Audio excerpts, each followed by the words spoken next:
السلام علیکم دوستو، کیسے ہیں آپ سب؟ امید ہے سب خیریت سے ہوں گے۔ عربوں کی اسرائیل کے ساتھ 1973 میں لڑی گئی مشہور زمانہ جنگ یوم کپور یا جنگ اکتوبر میں امریکہ اگر پس پردہ اسرائیل کی امداد نہ کرتا تو مورخین لکھتے ہیں کہ فلسطین کا مسئلہ حل ہو چکا ہوتا۔ فخر کی بات یہ ہے کہ اس جنگ میں پاکستان نے بھی مقدور بھر حصہ لے کر تاریخ میں اپنا نام امر کیا۔ اس جنگ کا مختصر احوال ویکیپیڈیا پر موجود ہے۔ اس جنگ کے دوران شاہ فیصل مرحوم نے ایک دلیرانہ فیصلہ کرتے ہوئے تیل کی پیداوار کو بند کر دیا تھا۔ ان کا یہ مشہور قول اپنی ایک علیحدہ ہی تاریخ رکھتا ہے۔ ہمارے آباء و اجداد نے اپنی زندگیاں دودھ اور کھجور کھا کر گزاری تھیں۔ آج اگر ہمیں بھی ایسا کرنا پڑ جاتا ہے تو کوئی فرق نہیں پڑے گا۔ شاہ فیصل مرحوم کا یہ فیصلہ امریکہ کے لیے ایک کاری ضرب کی حیثیت رکھتا تھا، جس کو تبدیل کرنے کی ہر امریکی تدبیر ناکام ہو رہی تھی۔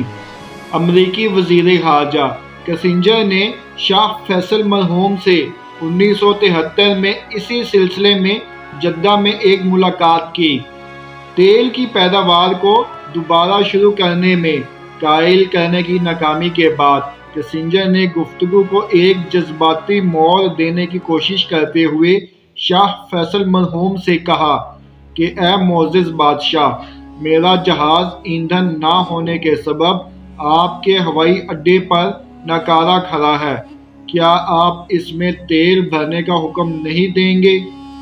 دیکھ لیجئے کہ میں آپ کو اس کی ہر قسم کی قیمت ادا کرنے کے لیے تیار بیٹھا ہوں۔ کسنجر خود لکھتا ہے کہ میری اس بات سے شاہ فیصل مرحوم کے چہرے پر کسی قسم کی کوئی مسکراہٹ تک نہ آئی، سوائے اس کے کہ انہوں نے اپنا جذبات سے عاری چہرہ اٹھا کر میری طرف دیکھا اور کہا، میں ایک عمر رسیدہ اور ضعیف آدمی ہوں۔ میری ایک ہی خواہش ہے کہ مرنے سے پہلے مسجد اقصیٰ میں نماز کی 2 رکعتیں پڑھ لوں۔ میری اس خواہش کو پورا کرنے میں تم میری کوئی مدد کر سکتے ہو؟